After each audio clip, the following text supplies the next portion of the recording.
ஓம் சாந்தி. எல்லோரும் சந்தோஷமாக இருக்கிறீங்களா?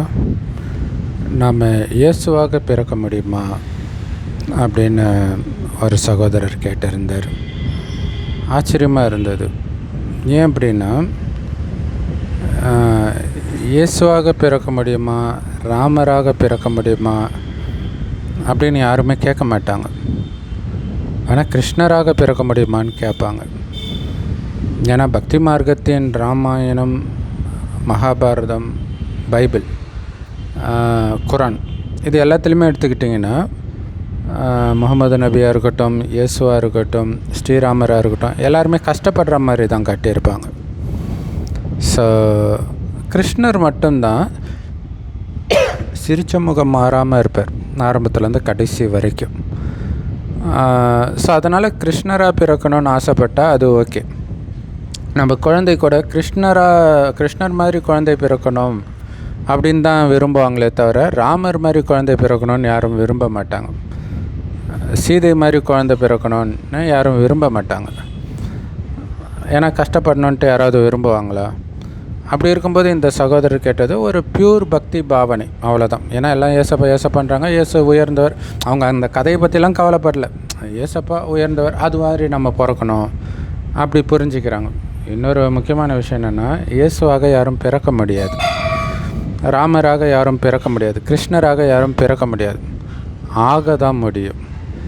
ஏன்னா உண்மையில் அந்த மகாபாரதத்தில் உள்ள கிருஷ்ணர் ஒரிஜினல் கிருஷ்ணருடைய கதை கிடையாது. ராமாயணத்தில் உள்ள ராமருடைய கதாபாத்திரம் ஒரிஜினல் ராமருடைய கதை கிடையாது. பைபிளில் இருக்கிற இயேசுடைய கதையும் குரானில் இருக்கிற நபியோடைய கதையும் ஒரிஜினல் இயேசு மற்றும் நபியோடைய கதை கிடையாது. ஏன்னா இயேசு மதத்தை ஸ்தாபனை பண்ணார், அவ்வளோதான். அந்த மதத்திற்குரிய கருத்துக்களை போதிச்சுட்டு போயிட்டார். மற்றபடி அதில் போட்டிருக்கக்கூடிய விஷயங்கள் எதுவுமே இயேசு வாழ்க்கையில் நடக்கலை. அதே தான் நபிக்கும் பொருந்தும். ராமர் மதத்தை ஸ்தாபனை பண்ணல. அவர் திரேதாயுகத்தில் ராஜாவாக இருந்தார். அமைதியான ஆனந்தமான ராஜாவாக, அந்த உலகமே ஆனந்தமாக இருக்கும்பொழுது அவர் ராஜாவாக இருந்தார். அங்கே எந்த ராவணனும் கிடையாது. அதேமாதிரி கிருஷ்ணர் வாழ்ந்த காலத்திலும் எந்த கம்சன் எதுவுமே கிடையாது. மகாபாரத யுத்தம்லாம் கிடையாது. ஏன்னா கிருஷ்ணர் வாழ்ந்தது இவங்க துவாபர யுகம்னு சொல்லியிருக்கிறாங்க. துவாபர யுகத்தில் முதல்ல மகாபாரத யுத்தமும் நடக்கலை. கிருஷ்ணர் துவாபர யுகத்தில் வாழவும் கிடையாது. அவர் தான் இந்த உலகத்திலேயே பிறந்த எல்லா விதத்திலும் முதன்மையானவர், முதல் தூய்மையான குழந்தை, அதாவது காமம் இல்லாமல் பிறந்த குழந்தை சத்தியுகத்தில். ஏன்னா இந்த உலகத்தின் தொடக்கமாக சத்தியுகம் கருதப்படுது, சொர்க்கம். அடுத்தது திரேதாயுகம், அடுத்தது துவாபரயுகம், அடுத்தது கலியுகம். சத்தியுக திரேதாயுகம் ரெண்டும் சேர்த்து சொர்க்கம், துவாபரயுக கலியுகம் ரெண்டும் சேர்த்து நரகம். நரகத்தில் பிறக்கிறதுக்கு கிருஷ்ணர் என்ன பாவம் பண்ணார் இல்லையா? சரி, அவர் ரொம்ப ரொம்ப ஆனந்தமாக இருப்பார். ராமரும் ஆனந்தமாக தான் இருப்பார், பட் கிருஷ்ணர் அளவுக்கு கிடையாது. ஏன்னா முதல்ல இருக்கக்கூடிய உலகம் தான் ரொம்ப சுகம் கொடுக்கக்கூடியதாக இருக்கும். சரி, இப்போ மகாபாரதத்தில் உள்ள கிருஷ்ணர், ராமாயணத்தில் உள்ள ராமர், பைபிளில் உள்ள இயேசு, குரானில் உள்ள நபி, இதெல்லாம் ஒரிஜினலாக அவங்க கதை கிடையாது. கலியுகத்தின் இறுதியில் நடக்கிற விஷயங்கள் அங்கே கதையாக, அவர்களுடைய கதையாக அதில் போட்டுட்டாங்க, அவ்வளோதான். இறுதியில் யாருடைய கதைகள் அப்படின்னா, இறுதியில் கடவுள் வரார். செம்பொன் நிறமான ஒளி உலகத்தில் நட்சத்திரம் மாதிரி கடவுள் இருக்கிறாரு. அவரை தான் அல்லான்னு முஸ்லீம்களும், பரமபிதான்னு கிறிஸ்தவர்களும், சிவபெருமான்னு இந்துக்களும் சொல்கிறோம். அதனால தான் இந்து மதத்தில் அத்தனை தெய்வங்கள் இருந்தாலும் சிவனுக்கு மட்டும்தான் லிங்க ரூபம், அதாவது ஜோதி ரூபத்தை வச்சு பூஜை பண்ணுறோம். மற்ற எல்லாமே மனித உடல் தான் இருக்கும். ஏன்னா சிவன் மட்டும்தான் தாயின் கர்ப்பத்தில் குழந்தையாக பிறக்கல, நேரடியாக ஒரு வயோதிகர் உடலுக்குள்ளே பிரவேசிக்கிறார். அதோடைய நினைவாக தான் நந்தி வாகனம் அப்படின்னு சொல்கிறாங்க. அவருக்குன்னு உடம்பு இல்லை, அதனால் இன்னொருத்தர் உடலை எடுக்கிறத வாகனமாக எடுத்தார் அப்படின்னு காட்டப்பட்டு இருக்குது. சரி, அவர் என்ன சொல்கிறாருன்னா, இந்த பூமி ஆரம்பத்தில் சொர்க்கமாக இருக்கும்போது வெறும் சுகம்தான் இருந்தது. காரணம், அங்கே எந்த பாவக்காரியமும் செய்யலை நீங்கள் துக்கத்தை அனுபவிக்கிறதுக்கு. பாவம்னாலே இந்த காமம், கோபம், பற்று, பேராசை, அகங்காரம் தான். இந்த 5 விகாரம் ஆணிடமும் இதே 5 விகாரம் பெண்ணிடம் உள்ள இணைந்த ரூபந்தான் 10 தலை ராவணன். அந்த ராவணனுக்கே அங்கே வேலை கிடையாது. யாருக்குள்ளேயும் காமம், கோபம், பற்று, பேராசை, அகங்காரமே இருக்காது. கணவன் மனைவி நமக்கு ஒரு வாரிசு வேணும்னு நினைக்கும்போது மனைவி கர்ப்பம் ஆவலை தவிர காமத்தினால் கிடையாது. சின்ன சலனம் கூட ஆக மாட்டாங்க. ஆனால் ஆண்களும் பெண்களும் அவ்வளோ அழகாக இருப்பாங்க. அது மட்டும் இல்லை, சிங்கமும் பசுவும் ஒன்றா தண்ணி குடிக்கும். சிங்கத்துக்கு கூட இன்னொரு விலங்குக்கு துக்கம் கொடுக்கணுன்ற எண்ணம் இருக்காது. எவ்வளோ செழிப்பாக இருப்பாங்க அப்படின்னா, தங்க செங்கற்களால் கட்டப்பட்ட மாட மாளிகையில் தான் சொர்க்கத்தில் உள்ள அத்தனை பேருமே இருப்பாங்க. இப்போ எவ்வளோ பணக்காரர்களாக இருந்திருப்போம் யோசிச்சு பாருங்கள். ஸோ அதனால் இது கிருஷ்ணர் ராமருடைய கதை கிடையாது. இப்போ அந்த நாராயணனாக கிருஷ்ணர்ன்றது குழந்தை பருவத்துடைய பேர். திருமணமாகி அந்த அரியணை ஏறும்போது அவருடைய பேர் நாராயணன், அதாவது ராஜ பதவியுடைய பேர். அது வம்சமாக வரும். 1ஆம் நாராயணன், 2ஆம் நாராயணன், அப்படி 8 வம்சம் வரும். அந்த 8 நாராயணன் கல்யாணம் பண்ணுற வெவ்வேறு பெண்கள் தான் அஷ்டலக்ஷ்மிகள் அப்படின்னு சொல்லப்படுது. இப்போ இறைவன் அந்த மாதிரி முதல் நாராயணனாக அல்லது அவர் கூடவே பிறக்கணும். அப்போ தானே சொர்க்கத்தின் முழு சுகத்தை அனுபவிக்க முடியும். அதற்காக இந்த ஞானத்தை கொடுக்கிறார். இப்போ நாம் துக்கத்தை அனுபவிக்கிறதுக்கு என்ன காரணம்னு சொல்கிறார். பாவம் செஞ்சது தான் காரணம். இந்த 5 விகாரங்கள் தான் மெயினாக. காமம், கோபம், பற்று, பேராசை, அகங்காரம். அது வந்ததுக்கு காரணம் நம்மளை நாம் அழியக்கூடிய உடம்புன்னு நினச்சிட்டோம். சொர்க்கத்தில் எந்த பாவமும் நடக்காததுக்கு காரணம் அவர்கள் இந்த உடலை வைக்கக்கூடிய அழிவற்ற ஆத்மானு புரிஞ்சிருப்பாங்க. உடல்னு உணர மாட்டாங்க. அந்த ஆத்மா புருவ மத்தியில் நட்சத்திரம் மாதிரி ஜொலிக்குது. அதனால தான் அங்கே பொட்டு வைக்கிற பழக்கம் இருக்குது. அந்த ஆத்மா தான் கண் வழியாக பார்க்குது, வாய் வழியாக பேசுது, அனைத்து காரியத்தையும் உடல் மூலமாக செய்துன்ற உணர்வு சொர்க்கத்தில் எல்லோருக்கும் இயல்பாகவே இருக்கும். அந்த உணர்வுக்கு இப்போ வாங்கன்ற அதற்கான சக்தி நமக்கு இல்லை. அந்த உணர்வில் எப்போவுமே இருப்பவர் தான் சிவபெருமான். ஏன்னா அவருக்கு உண்மையிலே உடம்பு கிடையாது. ஸோ அதனால் உங்களை ஆத்மான்னு உணர்ந்து ஆத்மாவின் தந்தை சிவபரமாத்மாவை செம்பன் நிறமான ஒளி உலகத்தில் நட்சத்திரம் மாதிரி சதா நினைவு பண்ணிக்கிட்டே இருக்கணும். எந்த அளவுக்கு நினைக்கிறீங்களோ அந்த அளவுக்கு உடல்ன்ற உணர்வுலேருந்து விடுபட்டு ஆத்ம உணர்வில் நிலை பெற ஆரம்பிப்பீங்க. அது எப்படி தெரியும்? காமம், கோபம், பற்று, பேராசை, அகங்காரத்துலேருந்தும் விலக ஆரம்பிப்பீங்க. இந்த உலகியல் கவர்ச்சியிலேருந்து உங்களுடைய புத்தி விலகும். சதா ஆனந்தத்திலே இருக்கும். அந்த ஆனந்தம் ஆத்மான்ற உணர்வில் இருப்பதினால் வருவது, வெளி உலக கவர்ச்சினால் வர்றது கிடையாது. ஸோ இப்போ கடந்த 2500 வருடமாக உடல் உணர்வுனால் காமம், கோபம், பற்று, பேராசை, அகங்காரத்தின் ஆசைப்பட்டு நிறைய பாவம் செஞ்சிட்டோம். அந்த பாவம் செய்யக்கூடிய குணம் ஆத்மாவில் இருக்குது. அந்த குணத்தை தூண்டி தான் இப்போவும் தண்டனை கிடைக்கும். அதை தூண்டக்கூடிய விஷயம் வரும்போது நீங்கள் தூண்டப்படாமல் அமைதியாகவே இருந்துட்டிங்கன்னா அதை கடந்துடுவீங்க, ஜெயிச்சிடுவீங்க.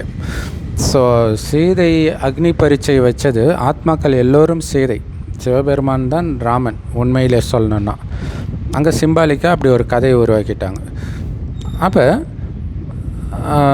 நமக்கு வைக்கக்கூடிய பரீட்சை என்னென்னா, காமன்ற நெருப்பில் எரியாமல் கிராஸ் ஆகுறோமா? அப்படின்னு அர்த்தம். காமத்தை தூண்டக்கூடிய விஷயம் வரும். அப்புறம் கோபம்ன்ற நெருப்பில் எரியாமல் கிராஸ் பண்ணுறோமா? அப்போ கோபத்தை தூண்டக்கூடிய அநீதிகள் இழைக்கப்படும். பற்றில் எரியாமல் கிராஸ் பண்ணுறோமா? பேராசை அகங்காரத்தில் எரியாமல் கிராஸ் பண்ணுறோமா? அப்படிங்கிறது நடந்துக்கிட்டே இருக்கும். இதில் கவனம் வச்சுக்கிட்டே இருக்கணும். இதில் கொஞ்சம் கூட எரியாமல் கிராஸ் பண்ண ஒருத்தருடைய கதாபாத்திரமாக மகாபாரதத்தில் கிருஷ்ணர் காட்டப்பட்டிருக்கிறார். அதுதான் அப்படி கிராஸ் பண்ணிங்கன்னா சதா ஆனந்தமாகவே இருப்பீங்க. அதனால தான் அவர் அந்த நேரம் புல்லாங்குழலில் ஜாலியாக ஆடி பாடிட்டு இருக்கிற மாதிரி காட்டுறாங்க. கோபமே வராது. கிருஷ்ணர்னாலே சிரித்த முகம் தானே ஞாபகம் வருது இல்லையா? சரி, அது இப்போ இறைவன் ஒரு வயோதிகர் உடலில் வந்து இந்த ஞானத்தை கொடுக்குறார். அந்த வயோதிகருக்கு பிரம்மான் பேர் வைக்கிறார். இப்போ பிரம்மா வாய் வழியாக இந்த ஞானத்தை எடுக்கிறவங்க தான் பிரம்மா குமாரிகள். இப்போ பிரம்மா குமாரிகள் எல்லோரும் ஒரே மாதிரி இருக்க மாட்டாங்க இல்லையா? ஒவ்வொருத்தர் ஒவ்வொரு வரிசை கிரமம் இருக்கும். ஸோ அதில் யாரெல்லாம் பக்காவாக இருக்கிறாங்களோ அவங்களுடைய நினைவாக கிருஷ்ணர். அதான் சொல்கிறேன், அந்த கதாபாத்திரமாக பிறக்க முடியாது, ஆகணும். இப்போ அப்படி இல்லை, கொஞ்சம் கோபம் வருது அப்படின்னா அது வந்து ராமர் இல்லையா? அவருக்கு கோபம் வர்றதெல்லாம் காட்டுவாங்க. குறிப்பாக முதல்ல நல்லா தான் இருப்பார், பட் மனைவி கடத்திட்டு போன அப்புறம் கோபம் வரும். இது மாதிரி ஒரு விஷயத்துலேயும் கோபம் வரும். அநீதி நடக்கும்போது கோபம் வரும். இதெல்லாம் வந்து ராமருடைய கதாபாத்திரம். அப்படின்னு என்ன அர்த்தம்னா அங்கே பதவி குறைஞ்சிட்டு வரும். அதனால தான் அவர் சத்தியுகத்தில் பிறக்காமல் திரேதாயுகத்தில் பிறக்கிறார். இப்போ ஆரம்பத்திலே வந்தவங்க தான் சொர்க்கத்தின் முழு சுகத்தை அனுபவிக்க முடியும். அப்போ லேட்டாக வராங்கன்னா அது தண்டனை தானே. அடுத்தது இயேசு பார்த்திங்கன்னா நரகத்தில் தான் மதங்கள் தோன்றுகிறது. ஸோ அப்போ நரகத்தில் ஒரு மதத்தை ஸ்தாபனை பண்ண வர்றார். அப்போ அவர் எப்படி காட்டுறாங்க பாருங்கள், பயங்கர கோபம் எதுக்கு எடுத்தாலும். ராமருக்கு அவருக்கு பயங்கரமாக அநீதி இழைக்கப்படும் போது மட்டும்தான் கோபம். அது கூட எல்லா நேரத்துலையும் கிடையாது. ஏன்னா தன்னுடைய சொத்தை அபகரிக்கிற சித்தி மேலே அவருக்கு கோபம் வரல, அதுக்கு காரணமாக இருக்கிற அப்பா மேலே கோபம் வரல, அமைதியாக சிரிச்ச முகத்தோடு போயிடுறார். அதுக்கப்புறம் ஒரு சில இடத்துல கோபம் வருது. ஆனால் இயேசுக்கு தொட்டதுக்கெல்லாம் கோபம் வரும். பசிக்கும்போது பக்கத்தில் இருக்கிற அத்தி மரத்தில் அத்திப்பழம் இல்லைன்றதுக்காக கோபம் வந்து அந்த மரத்தை சபிப்பாரப்போ எந்த அளவுக்கு கோபக்காரர் யோசிச்சு பாருங்கள். பார்க்குறவங்களெல்லாம் விபச்சார சந்ததியினர்னுவர். இந்த மாதிரி நிறைய கோபமுள்ள ஒருவர் இறுதியில் எப்படி பக்குவ நிலையை அடைகிறார். இறுதியில் தன்னுடைய விழா எலும்பில் குத்துறவனை கூட பாவம் தெரியாமல் பண்ணிட்டாங்க, மன்னிச்சுக்கோங்கன்னு கடைசியில் பக்குவ நிலையை அடைகிறார். அதுதான் இயேசுடைய கதை. முருகனுடைய கதையும் அதுதான். முருகனுக்குமே சுறுசுறுன்னு கோபம் வரும். கடைசியில் ஆண்டியாக போய் நிற்கிறார் பழனி மலையில். ஸோ அப்போ தான் அனைத்தையும் இழப்பதற்கு அவர் தயாராகிறார் அப்படின்னு அர்த்தம். இப்போ நீங்கள் இயேசுவாக ஆக போகிறீங்களா, ராமராக ஆக போகிறீங்களா, அல்லது ஸ்ரீகிருஷ்ணர் ஆக போகிற? ஸ்ரீகிருஷ்ணர்னால் ஆரம்பத்திலே இறைவனுடையவராக மாறிடுறது, எதை கண்டும் கலங்கிறது இல்லாமல் அமைதியாக இருந்து எல்லா டெஸ்ட் பேப்பர்லேயும் பாஸ் ஆகிறவர்னு அர்த்தம். இல்லை ஃபெயிலாகி கடைசியில் தான் பாஸ் ஆக போகிறீங்களா, அது உங்கள் கையில் இருக்குது. ஸோ அதனால் இயேசுவாக, கிருஷ்ணராக, ராமராக அந்த கதாபாத்திரங்கள் படி பிறக்க முடியாது, ஆக தான் முடியும். ஸோ அதில் எதுவாக ஆக போகிறீங்க அப்படிங்கிறது உங்கள் கையில் தான் இருக்குது. எல்லாத்துக்கும் ஒரே ஞானம்தான். உங்களை ஆத்மான்னு உணர்ந்து சிவபரமாத்மாவை செம்பொன் நிறமான ஒளி உலகத்தில் நட்சத்திரம் மாதிரி நினைவு செஞ்சுக்கிட்டே அல்லது மனக்கண்ணால் பார்த்துக்கிட்டே இருக்கணும். அவர் கொடுக்குற ஞானத்தை கேட்டுக்கிட்டே இருக்கணும். அதை முரளின்னு சொல்லுவோம். எல்லா பிரம்மகுமாரிகள் ராஜயோக தியான நிலையத்தில் முற்றிலும் இலவசமாக கிடைக்குது. யூடியூப் வெப்சைட்ஸ்லேயும் இருக்குது. அதோடைய லிங்க்லாம் நம்ம ரெகுலராக நம்ம வாட்ஸ்அப் சேனலில் போஸ்ட் பண்ணுவோம். வாட்ஸ்அப் சேனல் லிங்க் இந்த வீடியோக்கு டிஸ்கிரிப்ஷனில் இருக்குது, அவசியம் ஜாயின் பண்ணிக்கோங்க. ஸோ அந்த ஞானத்தை கேட்க தான் இறைவன் மேலே அன்பு வரும் இல்லையா. ஒருத்தர் கூட பேசும்போது தான் அவங்களுடைய குணம் நமக்கு தெரியும். ஸோ அப்போ அவர் மேலே உள்ள அன்பில் உலகத்தில் உள்ள அனைத்திலிருந்தும் பற்றி நாம் விளக்குவோம். ஏன்னா உலகம் அழிகிற நேரத்தில் தான் இறைவன் வரார் நம்மளை அழிச்சிட்டு போகிறதுக்காக. ஸோ மேலே போயிட்டு சொர்க்கத்துக்கு வரணும். சொர்க்கத்துக்கு தகுதி அடைந்தால், அடையலைன்னா கொஞ்சம் லேட்டாக வருவோம். அங்கேயும் திரேதாயுகத்துக்கும் வர்றதுக்கு தகுதி அடையலைன்னா நரகத்தின் தொடக்கத்தில் வரும். அங்கே வர்றதுக்கும் தகுதி அடையலைன்னா கொஞ்சம் லேட்டாக வரும். லேட்டாக உலகம் மோசமாகும். ஸோ இவ்வளோ தான் இதோடைய ரகசியம். ஓம் சாந்தி. தேங்க்ஸ் ஃபார் வாட்சிங்.